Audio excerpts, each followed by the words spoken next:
Welcome on back, guys. It's your favorite around the way girl, Naturally Candace, and in today's video I'm going to show you how I make my rice water. So these are the things that I will be using. I have a mason jar, some rice, a strainer, and lavender essential oil. And yes, this is instant rice because your girl cannot make rice, so I only have the instant kind on hand. So I am going to rinse my rice off. I know there was, some people that were rinsing it off and some people that weren't. Since mine is instant, I am definitely going to go ahead and rinse some of the dirt and starch off of the rice.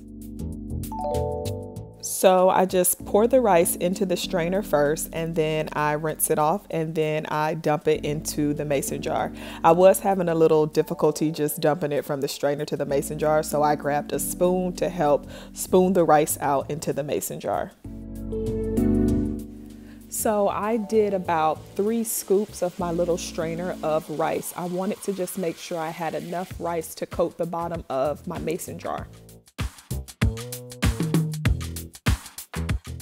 And I left myself a little rice in the bag. I needed some extra rice to make rice water for my spray bottle.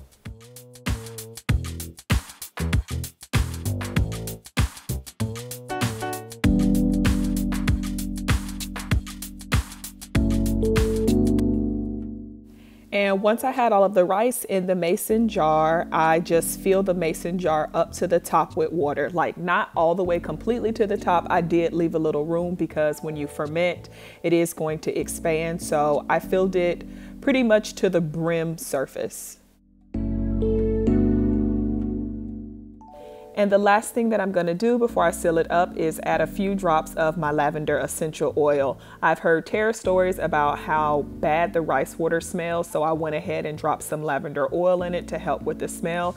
And I picked lavender because lavender is really good for your hair. There are a lot of benefits to using lavender oil. Dang, I couldn't get that out. And then I turned the mason jar upside down a few times just to make sure that the oil, the rice, and the water are all mixed. Now I made a separate little spray bottle of rice water for my edges. I got this spray bottle from Target in the travel section, and I'm just going to repeat the same process, just adding some rice in the bottom of the spray bottle, adding a little water, and then a few drops of essential oil.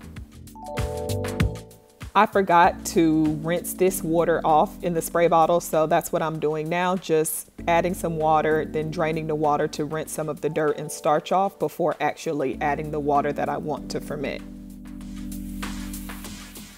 So I've seen a few reviews where people let their water sit just for a couple of hours. I've heard the longer you let it sit, the better it is for your hair. So I'm actually gonna let my rice water sit for 2 days.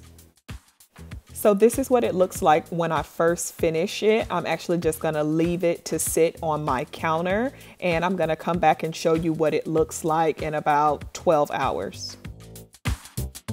So I left it sitting on my counter for a day or so, and then I realized that it really needed to be in a dark, warm place. So I'm gonna let it sit for another 12 hours, but I'm actually gonna put it in one of my cabinets.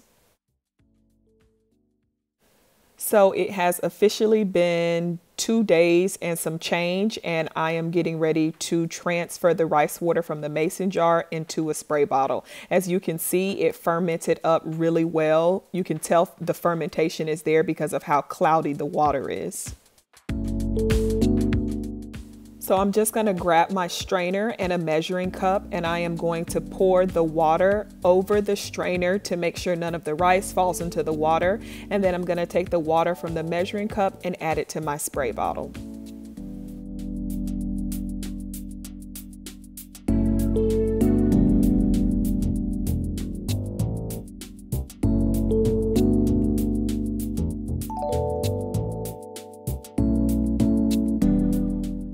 And the lavender oil definitely worked. My rice water did not have a stingy smell to it at all. So definitely recommend using an essential oil of your choice to help with the smell. So I ended up having a lot of rice water left over. So I put half of it in the spray bottle and then I just put the other half back into the mason jar. I decided that I was going to let that one ferment a little longer. So I just put it back in my kitchen cabinet. And then I did the same process with the spray bottle. The only difference is I left some of the rice in the spray bottle. I just wanted to be a little extra. My edges are struggling right now, so I'm thinking like if I leave the rice in there to ferment as the days go on, it'll make the rice water a little stronger and, you know, kind of speed up the process with my edges. At least that's what I'm hoping. And that is how I make my rice water. I am going to use the spray bottle on wash day. The little spray bottle, the little spritz bottle that is for my edges, I'm going to be doing a 2-week challenge on rice water, trying to get my edges to grow back. So be on the lookout for that video. Thank you guys for watching. If you have any questions on the rice water, leave it in the comment section for me. Don't forget to comment, like, and subscribe. Until next video, guys.